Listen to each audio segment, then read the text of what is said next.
तरुणांच्या बेरोजगारीकडे दुर्लक्ष केलं तर नेपाळ सारखाच प्रॉब्लेम आपल्या देशातही होऊ शकतो असं विधान खुद्द सत्तेतीलच मंत्र्यांनी केलंय। त्यामुळे बेरोजगारीबद्दलची ही कबुली आहे का की अनावधानानं शब्द बाहेर पडलेत, हा प्रश्न आता विचारला जातोय। पाहूयात या संदर्भातला हा रिपोर्ट। श्रीलंकामध्ये झाली, नेपाळमध्ये झाली, सर्व युवाने केली नाही, युवांच्या रोजगारसाठी केली। युवा आपल्याकडे देशामध्ये फार जास्त नंबर आहे, त्याने आपण रोजगार नाही दिले तर आपण देशामध्ये पण प्रॉब्लेम होईल। देशातल्या तरुणांना रोजगार न दिल्यास नेपाळ बांगलादेश सारखाच प्रॉब्लेम इथेही होऊ शकतो असं विधान खुद्द सत्तेतल्याच मंत्र्यानं केल्यानं भुवया उंचावल्यात। रोजगार मंत्री मंगल प्रभात लोढांनी जळगाव दौऱ्यावर असताना हे विधान केलंय।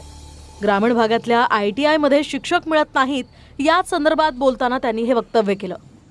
एक नवीन कोर्सेस सुरू केला आहे, त्यांच्यासाठी एक्सपर्ट टीचर पाहिजे। ते गावाचे रुरल ITI मध्ये मिळत नाही, त्यासाठी आम्ही ते कंपन्यांशी संपर्क करत आहे की तुम्ही आम्हाला टीचर द्यावा।